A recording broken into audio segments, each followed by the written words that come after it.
قصة وفيها تفاصيل الفصل الثاني. الجزء الثالث من شرح كتاب لا يمكنك إيذائي للمؤلف العظيم ديفيد جاجنز في هذا الفيديو. يقول فدخلت أمي مع شارع فرعي ما كان حتى هو يعرفه. يقول بدل ما تطلع على الطريق اللي بيوديها البيت أمها وأبوها في إنديانا، دخلت مع هذا الشارع الفرعي المعاكس ورحنا البيت بيتي كانت في استقبالنا، فاتحة الجراج، دخلت أمي السيارة في الجراج وقفلت الباب ودخلنا وسكت. طبعا هو أكيد أنه قاعد يبتلم في هذه الشوارع، في النهاية قرية بسيطة يعني. يقول لكن جاء موعد افتتاح سكيتلاند وهو مستحيل يفوت يقول $1 واحد، فدرينا أنه راح الآن وفتح سكيتلاند. ولحظتها ودعت أمي بيتي وركبنا السيارة واتجهنا جهة إنديانا فيها قرية اسمها برازيل تبعد عنهم مسافة 8 ساعات في السيارة. يقول فمسكنا الهاي واي ومشينا، وكانت سيارة أمي حالتها حالة لدرجة أنها بدأت تحرق الزيت. يقول فتعطلنا في بداية الطريق، أمي صابها الهلع، كلنا بدينا نخاف. يقول أخوي قال لها خلينا نرجع يا يمه. يقول طبعا أخوي كان دائما يعني متقبل أبوي نوعا ما، ينجلد زينا يتعذب زينا ولكنه متقبل يعني. فقلت لها يمه مستحيل، يمه امشي، يمه خلينا نحاش. المهم مع الرهبة أمي ما عارفة وش تسوي، فوقفت عند محطة وراحت لهاتف عمومي، اتصلت على مين؟ على بيت. الو بيتي، صار فينا كذا انا ما ادري شو اسوي، اتوقع اني ما اقدر انحاش، اتوقع اني لازم ارجع. ومن هذا الكلام بدا الياس يعني. قالت لها هدي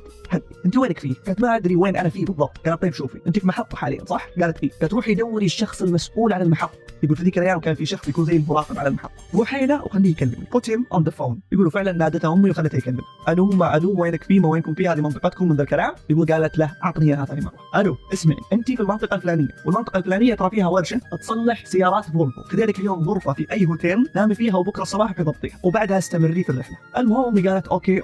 بحثنا عن فندق، يقول ما كان فيه الا هوليدي ان. طبعا المنطقه يا صديقي العسل كانت ايري بنسلفانيا. يقول فكان فيها هوتيل واحد هوليدي ان في ذاك الوقت طبعا. فرحنا لقينا الهوتيل فل. المهم يقول شاف كميه الياس على وجيهنا مدير الفندق، فقال خلاص انا في عندي كونفرنس روم او غرفه اجتماع راح اعطيكم اياها وفي جنبها دوره مياه، ناموا لين بكره الساعه 9 الصباح، لازم 9 الصباح تكونون برا الكونفرنس روم لانه في اجتماع بيكون موجود. يقول امي قالت اوكي مو مشكله. يقول الشاهد دخلنا وحطتنا على الفرش. طبعا يقول امي ما نامت لانها جدا خايفه وجدا متوتره، فطلعت وجلست معظم الوقت برا عند الباب تراقب السياره وسياكلنا اللي كانت متركبه في خلف السياره عشان لا احد يسرقها. عدت هذيك الليله وفعلا صلحنا السياره من بكره. يقول جميل ان جيناه جدا مبكر، فكان عنده القدره انه يوفر القطع المطلوبه ويصلح السياره، وما جاء المغرب الا وحنا ماسكين الجاده طال عمرك. وصلنا لبيت جد وكان في قرية برازيل اللي قلت لك عنها في إنديانا. يقول طبعا أول ما وقفنا انهارت أمي بالبكاء، يقول كأنها حست بالخلاص، ولو أنه معاناة أنك ترجع تعيش في بيت أمك وأبوك ثاني مرة أكيد يعني، ما عندها وظيفة ولا عندها شيء، ولكن اللي حصل أنها لقت لها وظيفة. عشان كذا كنت أقول لك قبل شوي صديقي العسل ما هو عذر، لأنها لو فكرت تطلع من عنده حتى من دون بطاقة ائتمانية كان بإمكانها أنها توفر لنفسها وظيفة زي ما وفرت لنفسها الوظيفة الآن وبدأت تجيب لها مصدر دخل. أي نعم لا يذكر لأن الراتب اللي قاله هو كان جدا ضعيف، ولكن في نهاية المطاف على الأقل في شيء. طبعا يقول سجلت أنا في الصف الثاني مع أني المفروض وقتها أكون في الصف الثالث. توقع الكلام هذا كان عام 1983 او 1983. يقول ولكني رسبت لان دراستي كانت جدا سيئه، فمرسبيني ما تنفع توصل ثالث، خليك على صف ثاني. يقول فكانت في مدرسه اسمها كاثرين، سيستر كاثرين. يقول ان المدرسه كانت ملحقه بكنيسه اصلا، وكانوا جامعين الفصل الاول مع الفصل الثاني وما كان يتجاوز عدد يمكن 15 طالب، والفصل الثالث والرابع مع بعض وهكذا يعني جدا بسيطه. يقول ولكن سيستر كاثرين اثبتت لي ان اللي يبتسم في وجهك دايم ممكن ما يكون صاحبك، وان اللي يعبس في وجهك دايم ممكن يكون اقرب الداعمين لك. يقول ابوي كان دائما مبتسم ولكنه كان شيطان، وسيستر كاثرين كانت عبوسه الوجه دائم ولكنها محبة من أعماق القلب. يقول كانت تقضي وقت معاي كثير لأنها مدركة أني متأخر جدا، كانت تحاول تعلمني القراءة والكتابة جاهدة. وفعلا مع سيستر كاثرين يقول عديت، يقول وكأن ذيك الإنسانة كانت تقول هذه مسؤوليتي بغض النظر عن كل شيء هو عاشه من قبل. يقول عديت من الصف الثاني للصف الثالث وتغيرت المدرسة. يقول رحنا عند مس دي كذا هو مسميها في الكتاب. يقولوا كانت العكس تماما، وكانت قاسية معي جدا، وكانت دائما تفشلني، دائما تعيب علي، دائما تتنمر علي بمعنى التنمر الحقيقي. يقول لدرجة اني من العدم صار عندي تأتأة او تلعثم في الكلام، كله بسبب التوتر اللي كانت تعطيني اياه. يقول سبحان الله تحولت المدرسة من الملاذ الآمن إلى المكان الأشد توترا عندي في حياتي. طبعا ذكر تفاصيل جدا مؤلمة بخصوص دراسته هنا للأمانة، وكيف أنه ما صارعت عشان يستمر في الدراسة. الشاعر يقول أنا لقيت لي حل ألا وهو إني أغش. يقول من يومها بديت أغش لين وصلت المرحلة الثانوية، خلاص بالغش أنا بمشي وبالتعلم بكون بطيء، فعشان ما أسبب لنفسي ولا لأمي حرج خلني أغش وألعب على النظام. يقول ما كنت أدري إني قاعد ألعب على نفسي إلا بعدين لما تقدمت في السن. طبعا يقول استقرينا في بيت جدي لمدة 6 شهور وبعدها طلعنا في شقة أنا وأمي. بالمناسبة يقول أخوي رجع لأبوي ما طول، عشت أنا وأمي بس. يقول أخوي تقريبا ما تقبل حياة الفقر اللي عشناها، لأننا مع أبوي كنا أثرياء. يقول لكن مع أمي لا، كنا نجمع السنتات اللي نلقاها طايحة في الشارع. يقول لأن أمي كانت تتبع مقولة أبوها أنه إذا شفتي سنت طايح في الشارع اجمعيه، ما تدرين ممكن تحتاجينه في يوم من الأيام. يقولوا فعلا في يوم من الأيام كنا مطفرين على الآخر، متأخرين في سداد الفاتورة، الثلاجة فاضية، بنزين ما فيه ومن هذا الكلام. يقول فقلت لأمي أتوقع أنه جاء الوقت يا أم أن نعد كم كم سنت احنا موجود عندنا. وفعلا هوب رمينا العملات المعدنيه في الصاله وبدينا نعدها، نقسمها ونجزئها ونفرقها وعديناها. يقول كانت امي تجمع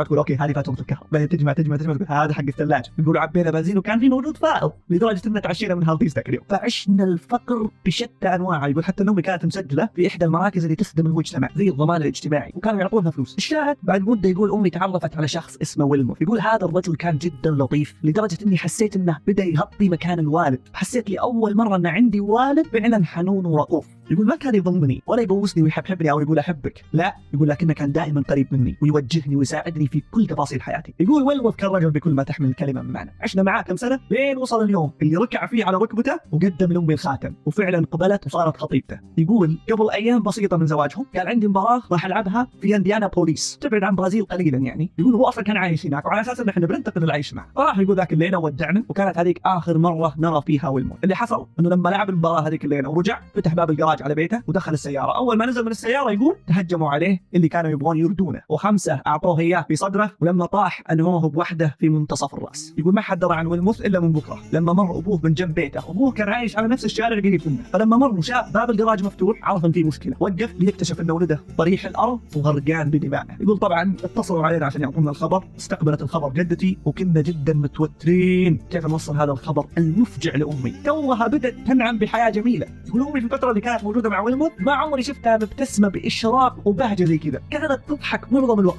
وسعيده وكانه فعلا العود. وفي هذيك الفتره عرفت ان الحياه مشاكلها لا تنتهي. طلعنا احنا من الجحيم وعشنا في برازيل نعتقد انه ما عاد في مشاكل في الحياه، لا. يقول اني اكتشفت ان الحياه لما تغيب عنك فتره ترجع اقوى من قبل. يقول طبعا راحت جدتي لامي في مقر عملها وكنت انا معه، لنكتشف ان امي بيدها سماعه متصله على ويلموث، واللي رد عليها كان احد المحققين واعطاها الخبر. فكانت في حاله صدمه لدرجه انها ماسكه السماعه ما فكتها. يقول فجت جدتي واخذت منها السماعه وحاولت تهديها. يقول امي عاشت صدمه لدرجه انها جلست سنين كانها شخص زاهد في الحياه. يقول عديت انا المتوسط، عديت الثانوي، ما كانت تسال عن اختباراتي، ما كانت تسال عن درجاتي، ما كانت مهتمه ابدا، كانت تسوي لي اكلي وتحرص اني ارجع للبيت فقط. هذا الشيء الوحيد اللي كانت تسوي لي. يقول طبعا من المواقف اللي لا اكاد انساها اننا لما رحنا البيت ويلموث في هذاك اليوم وصلنا وكان البيت كله ملفوف بالشريط الاصفر. يقولوا عدينا الشريط ومرينا، يقولوا شفت الجراج الموقع اللي كان فيه طايح ويلموث، يقولوا كانت الدماء لا تزال موجوده. يقول تخيل طفل في سني يرى هذاك المنظر.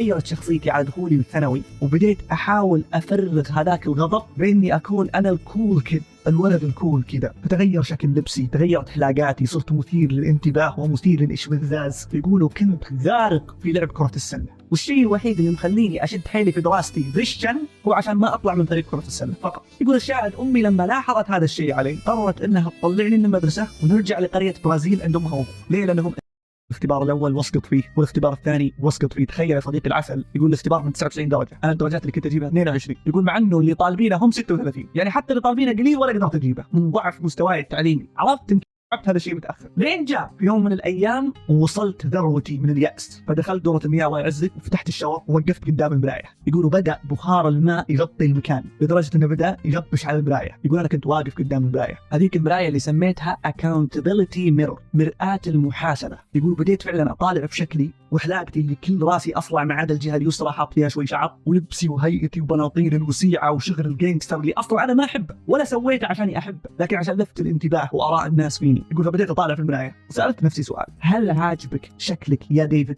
يقول كذا وانا طالع نفسي اقول هل عاجبك ان انت تشوفه؟ الشخص اللي واقف في المرايه هذه هل هو عاجبك؟ يقول من كثر ما اني كنت مستقرف من نفسي، يقول كنت ابغى اسدد بوكس على الشخص اللي موجود في المرايه وهشمها، ودي اضرب نفسي حرفيا. كيف بهيئتك هذه تعتقد ان القوات الجويه بيقبلونك اصلا؟ كيف تعتقد ان الناس بتحترمك بهيئتك هذه؟ الى متى راح تكابر وتكذب على نفسك؟ لين متى بتقنع نفسك ان الحياه بسيطه؟ لين متى بتقنع نفسك ان اللي انت قاعد تسويه صح؟ ولين متى تتوجه نفسي هذا الكلام وقال كلام اكثر؟ متى بتصير رجال وتاخذ زمام الامور والمسؤوليه؟ متى راح تتعدل؟ متى راح تفكر في دراستك ومستواك التعليمي؟ اذا انت تبغى تصير شيء في المستقبل كيف تقبل على نفسك اصلا انك تكون ما دون المستوى المتوسط في التعليم وانت المفروض تكون ما فوق المتوسط في التعليم؟ اذا انت تبغى تصير شيء عظيم او تطلع نفسك من كل شيء موجود في حياتك اليوم لازم تكون على الاقل اعلى من متوسط الناس تعليميا وبدنيا وانضباطيا. مريت بحياه صعبه، مريت بمعاناه، شفت من الحياه شيء كثير، يقول ادري، يبقى قاعد اكلم نفسي يقول ادري، انا كنت موجود هناك، كنت معاك وعشت نفس المعاناه. الى متى بتعيش بعقليه الطفل؟ انضج، اكبر، خذ بزمام الامور وخليك رجع. يقولوا فعلا من وقت اخذت رغوه الحلاقه، عبيت وجهي، عبيت راسي وبديت احلق، حلقت كاني بدخل العسكريه من بكره، وبطلت شغل العصبجيه يا صديقي العسل. ما عاد صرت البس البنطلون الوسيع، ما عاد صرت البس البنطلون بدون حزام ومطيح زي حركات العراجه، لبست البنطلون السليم واللي معاه حزام، ودخلت القميص، وكان هندامي هندام رجل ناضج، وكنت كل يوم ارتب فراشي الصباح كاني بالعسكريه، وانام في وقت محدد واصحى في وقت محدد يوميا كاني بالعسكريه، وانا اللي اطبخ اكلي، وانا اللي انظف الاغراض بعدي يوميا وكاني بالعسكريه، وانظف مكاني واهتم بدروسي. طاوله المطبخ صارت مكتب الدراسه بالنسبه لي. يقول كنت اجلس 6 الى 8 ساعات غير وقت الدوام فقط في الدراسه. يقولوا كنت اصحى يوميا الساعه 5 4 الفجر على اساس الحق اروح النادي اطور من بنيتي البدنيه كاني في العسكريه، وصار هذا روتين. مع اني يقول في الدراسه عقليتي جدا بطيئه ولا قادر استوعب اي شيء. ولاحظت امي هذا الشيء، جابت لي مدرس خصوصي. يقول المدرس الخصوصي كان يعطيني الدرس في ساعه، وانا كنت اعيد تكرار كل الاشياء اللي انا تعلمتها والتمرينات لمده 6 7 ساعات. ليش؟ يقول لاني اكتشفت ان عقلي غبي، ما راح يفهم، ما راح يستوعب. الطريقه الوحيده هو انه يحفظ، الطريقه الوحيده هو اني ابرمج عقلي كيف يتعامل مع المعادلات فقط. وفعلا برمج عقله اللاواعي هذيك الاسد. يقول انضبطت انضباط لدرجه ان حتى شلتي والناس والمحيط اللي كنت اطلع معاه دايم برا الجامعه وجوا الجامعه ما عاد صرت اطلع معاه ابدا. حتى في فتره الغداء بريك الغداء في الجامعه كنت دائما اجلس معاهم. قلت لا، بحثت عن ابعد طاوله موجوده في مكان وصرت اكل اكلي الحالي. يا صديقي العسل لما نتكلم عن التغيير انه كل شيء في حياتك لازم يتغير. طريقه تفكيرك اولا، اسلوب حياتك، محيطك، عاداتك،